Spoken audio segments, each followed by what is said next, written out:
आकाशवाणी संबलपुर जुहार आंचलिक खबर पढ़ुछन तापस रंजन साहू। कृषि क्षेत्र थी आधुनिकरण के आगे नौथबार चाषी मानकर उन्नति लगी विकसित कृषि संकल्प अभियान बाट देखाबा बोलिकरी प्रधानमंत्री नरेंद्र मोदी कहिछन।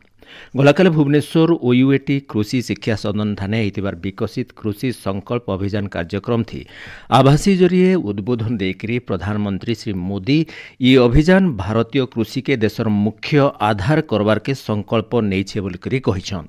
मैं अपने किसान भाई बहनों से कहूंगा, जो वैज्ञानिक आपके गांव में पहुंचने वाले हैं उनसे खूब सारे सवाल करिएगा। और मैं वैज्ञानिकों और अन्य कर्मचारियों से भी कहूंगा, आपके सामने एक बहुत बड़ा मिशन है। जो बीड़ा आप उठा रहे हैं, इसे सिर्फ एक सरकारी काम समझकर नहीं करना है, इसे देश सेवा के जज्बे के साथ करना है। आपको किसानों की हर जिज्ञासा को शांत करना है, साथ ही किसानों के बहुमूल्य सुझावों को भी दर्ज करना है।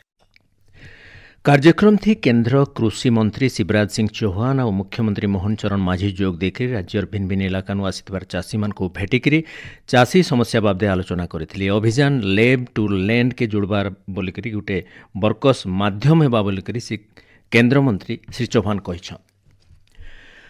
भारत नु भिएतनाम जाइथिबार भगवान बुद्धंकर अवशेष आनबार लगी आबा 2 तारिख गुटे प्रतिनिधि मंडली भिएतनाम जिबे। ओडिशा राज्यपाल डॉक्टर हरिबाबू कंभमपाटी ए प्रतिनिधि मंडल थी नेतृत्व नेबे। इथिर लगी राज्यपाल आज नवा दिल्ली नु भिएतनाम जिबार कार्यक्रम रहिछि। बुर्ला भीमसार सुपर स्पेशलिटी हॉस्पिटल कोठा और बुर्ला थानार नुआ कोठा के आज केंद्र शिक्षा मंत्री और संबलपुर सांसद धर्मेंद्र प्रधान लोकार्पण करबार कार्यसूची रही। 150 कोटी टंका खर्चाती तैयार होइतिबार सुपर स्पेशलिटी कोठा पश्चिम ओडिशानो उन्नत और अत्याधुनिक चिकित्सा सेवा जुगै देबा। वर्षा दिने होउथिबा रोग मानकु आयत और ताहार प्रतिरोध लगी स्वास्थ्य विभाग तरफ ए बछर प्राक मौसुमी प्रस्तुति बैठक गलाकाल हो जाइए। विभागर कमिशनर और शासन सचिव अश्वती एस विभाग प्रस्तुतिर समीक्षा करी तृणमूल स्तर थी सचेतनता कार्यक्रम के जबर करबार सहित डाक्तरखाना मान के भरपूर ऊषकोषा मौजूद रखबार के निर्देश देइछन। दीर्घस्थायी ऊष लगा मशारी लोक को बांटबार सहित लोके ठीक भाव एटा के व्यवहार करूछन कि नहीं तार तदारक करबार लगी आशाकर्मी और बहुमुखी स्वास्थ्यकर्मी मान को निर्देश देइछन। जलसंपद विभाग तरफु ए बछर बन्या लगी गलाकाल अतिरिक्त मुख्य शासन सचिव और जलसंपद विभाग सचिव अनु गर्गंकर अध्यक्षता थी प्रस्तुति बैठक हो जाइए। बैठक थी बन्या परिचालना लगी सबु डिविजन सर्कल और मुख्य जंत्री मानकर कार्यालय मानकर ठाने जून 1 नु अक्टोबर 23 तारिख तक 24 घंटिया कंट्रोल रूम माने कार्यक्षम हेबा।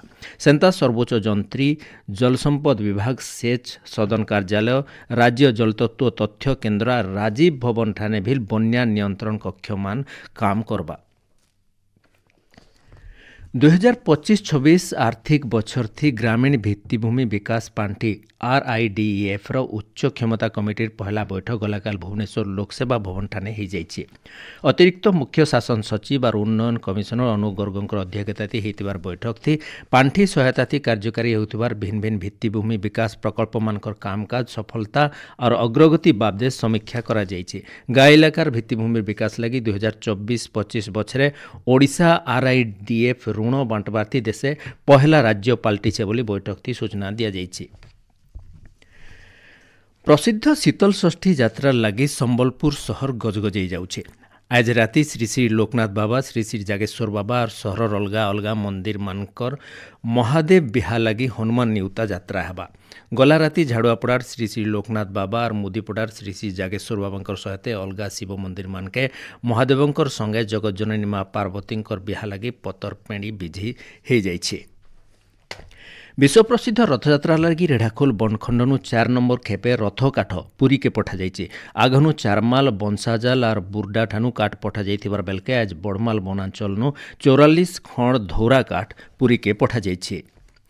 पानीपाग भुवनेश्वर आंचलिक पानीपाग विज्ञान केन्द्र सूचना अनुसार उत्तर पश्चिम बंगोपसागर बनिथिबार लघुचाप बले आयबा काल तक राज्यर बड़भागी जगानु जबर वर्षा हो पारे। आयबा 2 दिन तक पाग एंता लगी रहबा तार उतरु खरा हो पारे बोलिकरी पानीपाग केन्द्र अनुमान करिछि।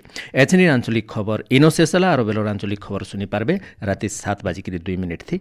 जुहार।